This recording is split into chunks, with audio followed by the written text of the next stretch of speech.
Bonjour Bruno Donnet. Bonjour Philippe. Tous les jours Bruno, vous observez ici les prises de parole médiatiques. Hier soir, vous avez regardé C'est politique sur France 5 et vous avez été saisi par la force des témoignages de 4 femmes venues dire leur vérité dans le cadre de l'affaire PPDA.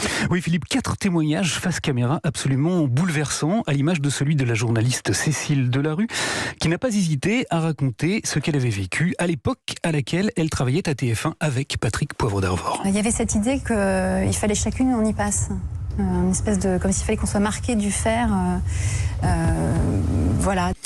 Mais avant de rentrer dans le vif du sujet, et pour bien tout comprendre, il faut que je vous rappelle brièvement les faits.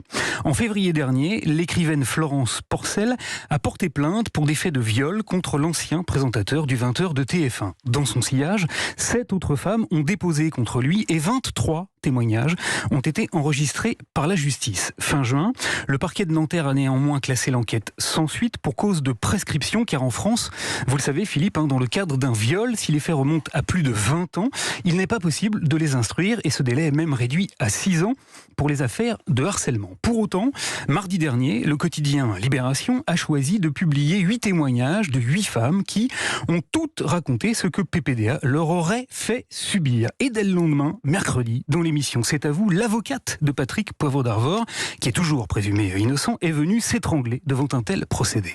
8 pleines pages dans un journal comme Libération, dont la marque, comme tous les journaux du monde, ou en tout cas de France, doit être d'abord celui de l'impartialité. Maître Jacqueline Lefort a vu dans le travail de Libération un tribunal médiatique et elle a affirmé ceci. Nous avons démontré que certaines de ces femmes mentaient.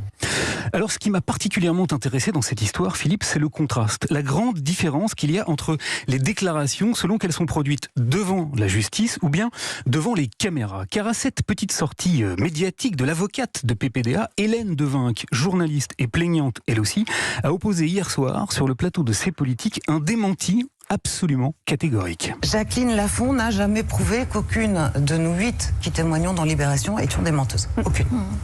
Thomas Negaroff, qui animait l'émission, a donc opportunément posé une question. Qu'est-ce qui lui permet de le dire alors ? Et Emmanuelle Dancourt, une journaliste qui elle aussi se dit victime de Patrick Poivre d'Arvor, lui a répondu ça. Elle est payée pour dire ça. Elle est payée pour dire ça. C'est une avocate, elle est employée, elle est payée pour dire ça.